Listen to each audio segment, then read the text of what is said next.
Hello and welcome to one of the CLIPC use case videos. In this video we will show you how you can use the CLIPC tool with a real-world use case. Let's imagine we are a forestry consultant who has been contracted by a wealthy family who wants to purchase forest land in Eastern Europe. The family wants to purchase forest land with a long-term perspective that considers future benefits from climate change. We decide to use the CLIPC toolkit for the assessment, and then we break down the analysis into three main steps. We need to identify areas where climatic conditions for tree growth will improve in the future. We need to identify where there are large tracts of forest in the future. And finally, we need to bring these two criteria together and identify areas that best meet both criteria.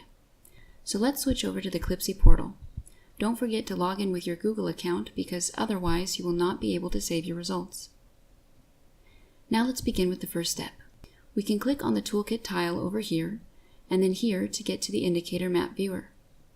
In order to assess future climatic conditions, we can decide to concentrate on temperature, and more specifically on the indicator ice days.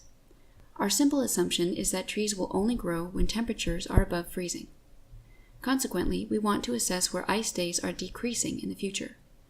Under ice days, CLIPC offers several datasets. Let's select this dataset, Jerrick's Ensemble Historical, which contains historical data, and a second dataset with future projections, this one here.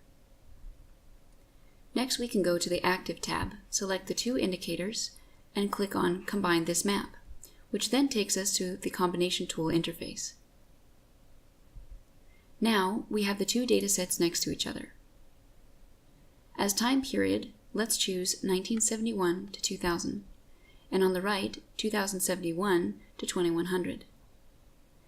Since we want to find out about climatic changes, we need to now calculate the difference between the two time periods. First, we indicate that we do not need any normalization, because the data on both sides are expressed in days. For the processing method, we select Subtract, and then give the output file a distinct name. Let's call it Ice Day Change, and then click Execute. In the results map below, the positive values now express the decrease in ice days, whereas the 0 represents no change. Let's now move on to the second step of our analysis, namely to identify where there will be forests in the future. We will stay in the Combination tool and select the theme Ecosystems, then the indicator Area of Forest, Transitional Woodland and Shrub, and one dataset that is available for this indicator. Instead of time period, we want to use the data furthest in the future, which in this case is 2050.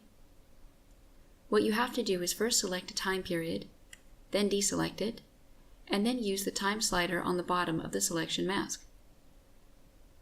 Now let's zoom in a bit to look at the part of Europe we're interested in.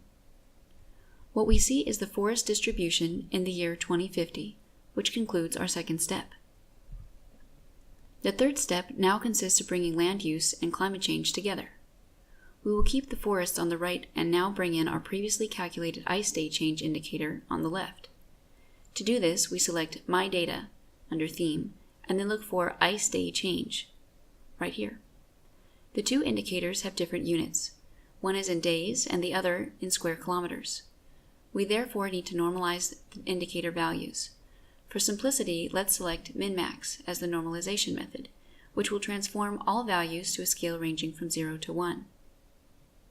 And for the processing method, we could take add or multiply, but let's take multiply for now. Don't forget to give a new name for the output file, for example, Forest Ice Days, and then click Execute.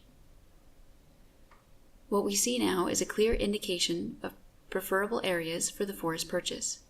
The map shows where the main clusters of future forests are located that at the same time benefit most from extended tree growing periods. These areas can be clearly seen and are located in the Tatra Mountains between Poland and Hungary, and in the southeastern part of the Carpathian Mountains in Romania. What we can do now is click on the printer icon to get a PDF of the documentation of our last combination. You could also go to the map viewer to have a closer look at the results.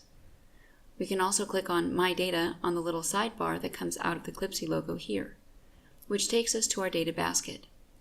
There we click on Scratch Folder, where we can find our newly created file, right here, and we can then download the data by clicking on this little icon. This concludes our analysis. We were able to get our job done by using the CLIPC toolkit and can go back to our client and tell them where to best purchase forest land.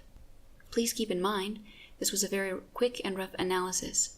If you want to find out how to do a more sophisticated analysis by also using other CLIPC tools, then please take a look at our other videos. Thank you for watching, and now it's your turn to do your own use case.